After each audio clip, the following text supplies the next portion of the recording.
उस पे एक अहम फैसला दिया है। ये जो फैसला है ये 5 न्यायाधीशों की खंडपीठ ने दिया है। ये इसलिए और महत्वपूर्ण हो जाता है। और इसमें एक विशेष बात और भी है कि 5 जजेस ने कलकत्ता हाईकोर्ट के एक मत से कहा है कि जो निर्दोष नागरिक पश्चिम बंगाल के जिन्होंने उत्पीड़न सहा,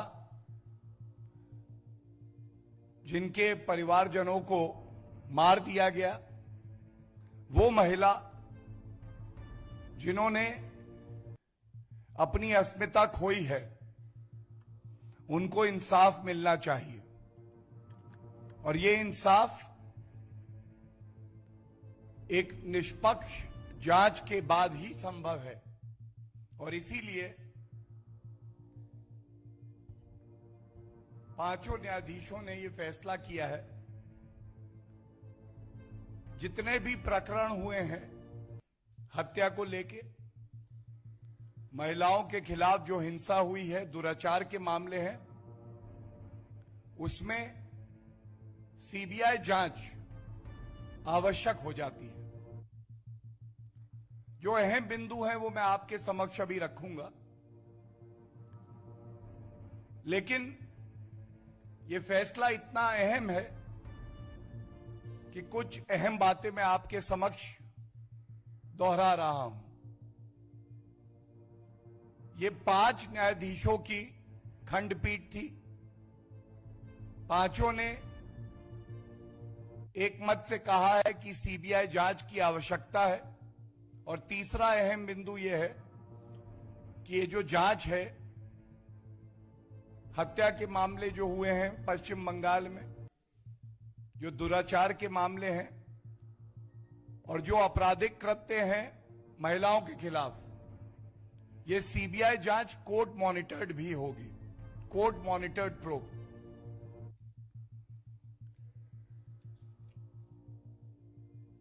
दो मई पश्चिम बंगाल में कानून व्यवस्था गई। ये सारांश है आज के इस फैसले का।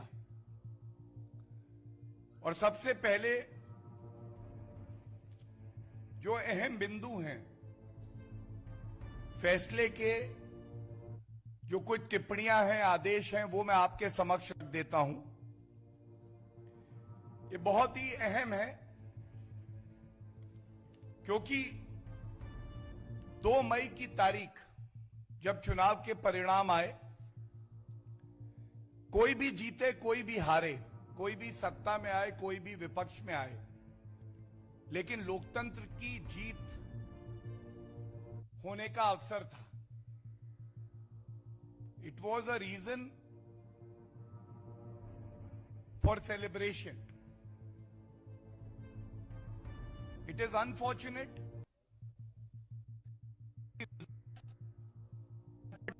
on the 2nd of May.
The reason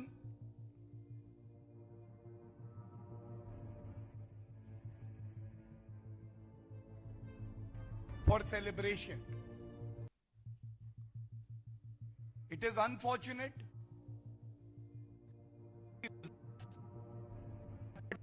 on the sector of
हत्या करेंगे, दुराचार करेंगे और वो हमारा भाई बहन, उनका परिजन, कानून में आस्था रखने वाला नागरिक जब पुलिस स्टेशन जाता है और वो चाहता है उसकी कंप्लेंट लिखी जाए, और जो सर्वोच्च न्यायालय कहता है कि अगर संज्ञेय अपराध है तो पुलिस के पास सिर्फ एक ही रास्ता है, एफआईआर दर्ज करने का। हत्या, दुराचार संगीन अपराध है, उनकी एफआईआर भी नहीं लिखी जाती है और साथ में उनको धमकाया जाता है। ये जजमेंट आज कहता है, ये आज हाईकोर्ट कहता है। Number of cases of murder are sought to be claimed as natural death without recording FIRs and the investigations of cases as per procedure established by law. हत्या हो गई। हत्या का ये जो कृत्य है इसे आप नहीं रोक पाई। आप मुख्यमंत्री थी ममता बनर्जी जी, लेकिन जो इंसाफ दिलाने की आपकी जिम्मेदारी थी आप उसमें भी विफल रही। और ऐसा इसलिए है कि पश्चिम बंगाल वो प्रदेश बन गया है जहां वर्दी का इस्तेमाल किया जाता है अपनी राजनीतिक महत्वाकांक्षाओं की पूर्ति के लिए। वर्दी जनता की सबसे बड़ी रक्षक होती है। टैक्स पेयर के रुपए से वेतन मिलता है। संविधान को पालन करते हुए अपनी जिम्मेदारी का निर्वहन करने का उनका दायित्व है। लेकिन ममता बनर्जी के और ही मंसूबे थे। Number of persons are alleging that they were forced to leave their houses and villages and had not been able to come back because of threat. अगर आप ममता बनर्जी के समर्थक नहीं हैं तो आज उनकी कुंठित मानसिकता ये है कि आपको पश्चिम बंगाल में रहने का कोई हक नहीं। और जो अब मैं पढ़ने जा रहा हूं ये बड़ी ही पीड़ा से पढ़ रहा हूं। In number of cases pertaining to murder, rape and other crime against women, the cases are sought to be closed without registration of FIRs or no response given to the committee, apparently to favor the accused.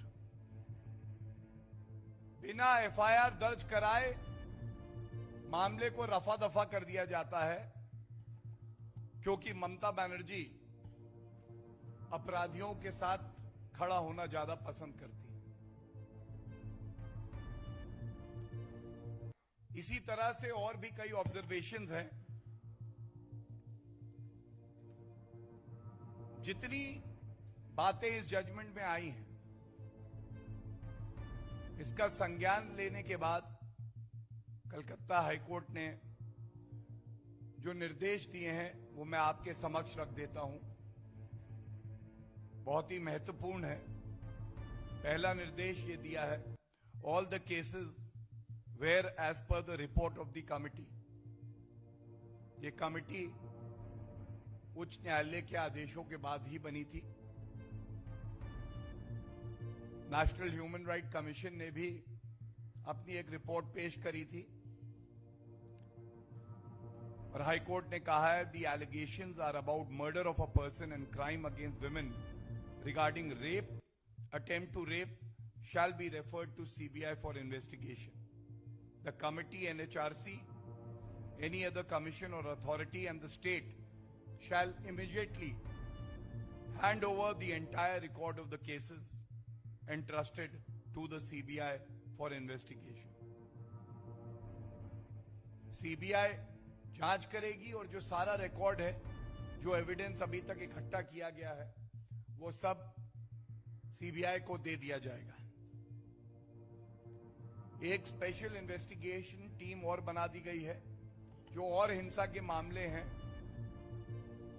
हत्या और महिलाओं के खिलाफ जो अपराध हुए उसके अलावा, तो वो भी प्रोब किए जाएंगे और सुप्रीम कोर्ट के रिटायर्ड जज के तत्वाधान में ये किया जाएगा।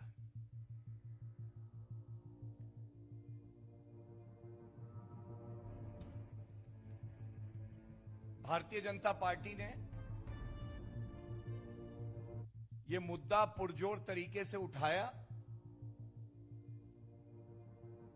हमारी पार्टी के राष्ट्रीय अध्यक्ष श्री जेपी नड्डा जी जब ये हिंसा की खबरें आई तो खुद पश्चिम बंगाल गए और भारतीय जनता पार्टी का मकसद केवल एक था कि ये जो पीड़ित परिवार हैं, ये जो महिलाएं हैं जिनकी अस्मिता के साथ खिलवाड़ हुआ है, भारतीय जनता पार्टी प्रतिबद्ध थी कि उनको इंसाफ मिले और हमारी ये भी मांग रही थी, कुछ ऐसे पीड़ित परिवार भी हैं जिनकी आर्थिक हालत बहुत मजबूत नहीं थी, तो उनको सहायता भी दी जाए। और मुझे ये कहना है कि आज पश्चिम बंगाल की कलकत्ता हाईकोर्ट ने इस बात को भी अपने आदेश में लिखा है कि ये जितने पीड़ित परिवार हैं उनको कॉम्पनसेशन दिया जाए। ये टाइम बाउंड विवेचना होगी, ये भी सुनिश्चित किया है कोर्ट ने और कहा है कि 6 सप्ताह के भीतर भीतर सीबीआई और एसआईटी उच्च न्यायालय के समक्ष अपनी स्टेटस रिपोर्ट पेश करेगी। और बहुत ही महत्वपूर्ण एक और निर्देश ये दिया है कि सभी अथॉरिटीज, सभी एजेंसीज सीबीआई और एसआईटी के साथ कोऑपरेट करेंगी, कोई दखल बर्दाश्त नहीं की जाएगी। ये सारांश था जो उच्च न्यायालय ने आज कहा है। और इस लोकतंत्र में हमारे संविधान निर्माताओं ने हमें ऐसा संविधान दिया जिसमें कई स्तंभ होते हैं। भारी मन से ये कहूंगा, पहला दायित्व चुनी हुई सरकार का होता है कि वो अपने नागरिकों की रक्षा करे, उन्हें इंसाफ दिलाए। और यहां ममता बनर्जी विफल रही, फेल रही। उनको एक फेल्ड मुख्यमंत्री कहना गलत नहीं होगा। और पुनः न्यायपालिका ने दिखाया कि अगर कोई मुख्यमंत्री अपने संविधान की शपथ को भूल जाएगा, अराजक तत्वों के साथ खड़ा हो जाएगा, तो न्यायपालिका जरूर नागरिकों का सुरक्षा कवच बन के आगे आएगी। एक महत्वपूर्ण बिंदु यह भी है, जैसा मैंने पहले भी कहा, जैसे ही हिंसा की खबरें आई थी, हमारी पार्टी के अध्यक्ष श्री जेपी नड्डा जी तुरंत पश्चिम बंगाल गए थे। वहां पे उन्होंने बहनों के आंसू पोंछे, जो पीड़ित परिवार थे उनके साथ कंधे से कंधा मिला के खड़े रहे।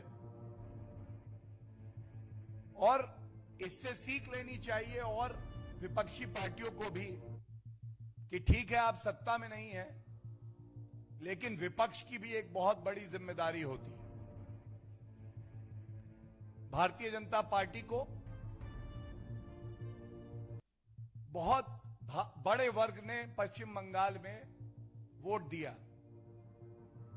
एक बड़ी जिम्मेदारी दी विपक्ष की। और ये लोकतंत्र भारत का दर्शाता है कि एक विपक्ष क्या कर सकता है सकारात्मक रूप में। कोर्ट से लेके सड़कों तक भारतीय जनता पार्टी ने आम जनता की लड़ाई लड़ी, इस मुद्दे को पुरजोर तरीके से उठाया और पुनः आपके माध्यम से जो भाई बहन हमारे पश्चिम बंगाल में हैं, उनको ये एक संदेश जरूर देना चाहेंगे, उनको इंसाफ मिले, ये हमारी प्राथमिकता है। हमारा कर्तव्य है कि हम आपके साथ खड़े रहें, और जब तक आपको इंसाफ नहीं मिलता, भारतीय जनता पार्टी हर उस परिवार के साथ, हर उस पीड़िता के साथ खड़ी है जिसके साथ टीएमसी के गुंडों ने, ममता बनर्जी ने अन्याय किया है। अंत इतना ही कह के करूंगा, ये जो एक बहुत मजबूत संदेश उच्च न्यायालय ने दिया है, इसे मील का पत्थर बनना चाहिए। अराजकता की जगह भारत में, पश्चिम बंगाल में या किसी भी प्रदेश में नहीं है। और एक मुख्यमंत्री को अपनी शपथ को याद रखते हुए यह ध्यान रखना चाहिए कि एक नागरिक का यह संवैधानिक अधिकार है, कानूनी अधिकार है कि वो किसी भी पार्टी, किसी भी विचारधारा के लिए वोट कर सकता है।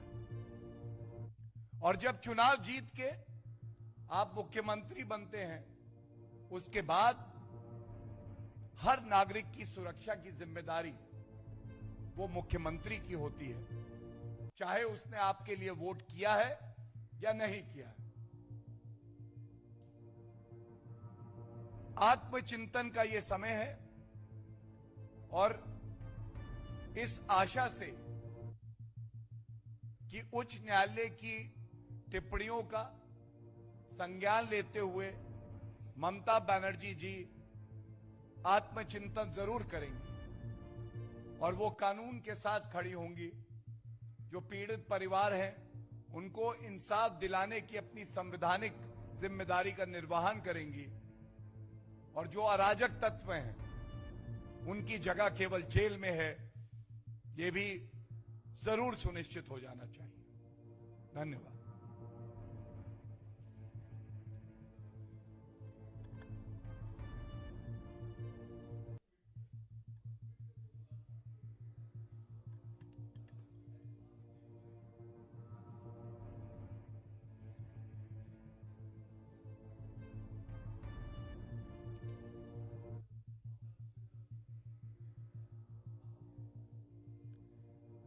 देखिए, मैं इतना ही कहूंगा, आज ये मायने नहीं रखता कि टीएमसी के सांसद क्या कहते हैं, ममता बनर्जी जी क्या कहती हैं।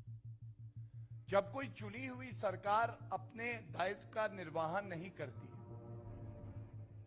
तो हमारे संविधान में ये व्यवस्था है कि नागरिक के मूल अधिकारों का अगर हनन हो तो वो पुलिस के पास जाएगा, कंप्लेंट देगा, उसके बाद एफआईआर रजिस्टर होगी और एक निष्पक्ष जांच होगी। लेकिन जो बातें मैंने आपके समक्ष रखी, ये स्पष्ट हो गया है एनएचआरसी की रिपोर्ट के बाद, उसका संज्ञान लेते हुए, उस पर अपनी मोहर लगाते हुए कलकत्ता हाईकोर्ट ने यह माना है कि ना कंप्लेंट ली जा रही थी, ना एफआईआर रजिस्टर हो रही थी। परिवारों को, पीड़िताओं को डराया जा रहा था मुकदमे वापस हो। यह भी बात स्पष्ट हो गई कि अपराधियों को संरक्षण कोई दे रहा था तो वो खुद सरकार थी। यह भी स्पष्ट हो गई कि प्रथम दृष्टया, बड़ी जिम्मेदारी से कह रहा हूं, प्रथम दृष्टया जो लोग आरोपी पाए गए हैं subject to investigation by the SIT and the CBI, वो रूलिंग पार्टी के थे। और आज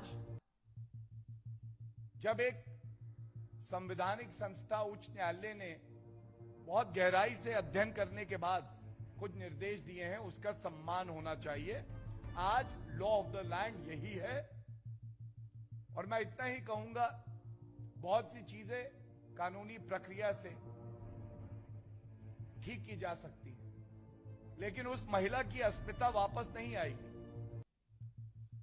जिस परिवार ने अपना परिजन खो दिया है, उसके प्राण वापस नहीं आएंगे। ये किसकी विफलता है? किसके मुंह पे ये कालक है? ये मुख्यमंत्री ममता बनर्जी के लिए आत्मचिंतन का समय है। धन्यवाद।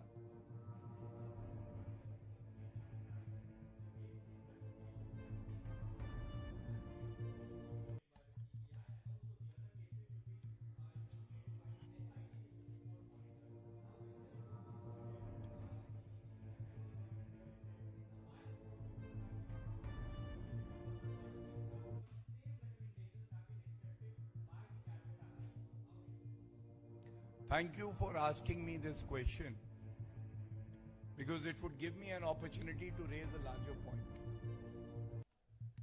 The citizens exercise their right to vote. They are biased. The Election Commission of India, if you lose, is biased. If you win, it's fine. The Honorable Supreme Court, which is still seized with the matters pertaining to post-poll violence in West Bengal, according to the TMC, is biased. 5 judges bench of the Calcutta High Court, which has taken cognizance of the in-depth report of the committee and gives a finding against the TMC government, is biased. The Prime Minister of the country, who is serving the people of the country and West Bengal, is biased. The Bharatiya Janata Party, which is raising the issues which concern the common people of West Bengal, is again biased. The question is, who do you trust? If you do not trust the constitutional authorities of the country, the judicial system of the country, the citizens of West Bengal, then you have no right to govern the state. Anyone else?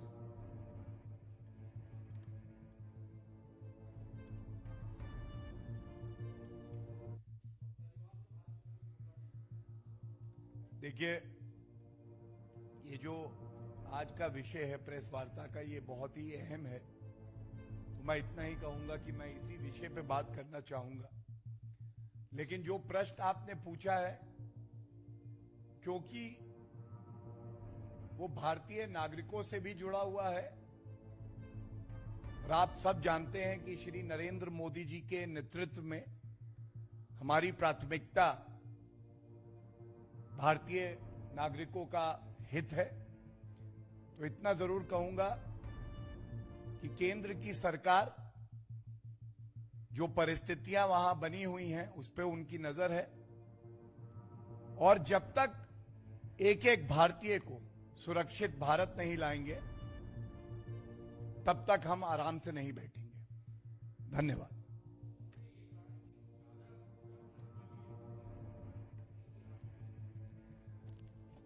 ये वो समय है जब हमें अपनी जिम्मेदारी का एहसास होना चाहिए और सरकार के साथ जब हर नागरिक खड़ा हो सकता है, तो ऐसे लोग भी हो सकते हैं जो नहीं चाहते कि हमारे नागरिक सुरक्षित भारत वापस आए।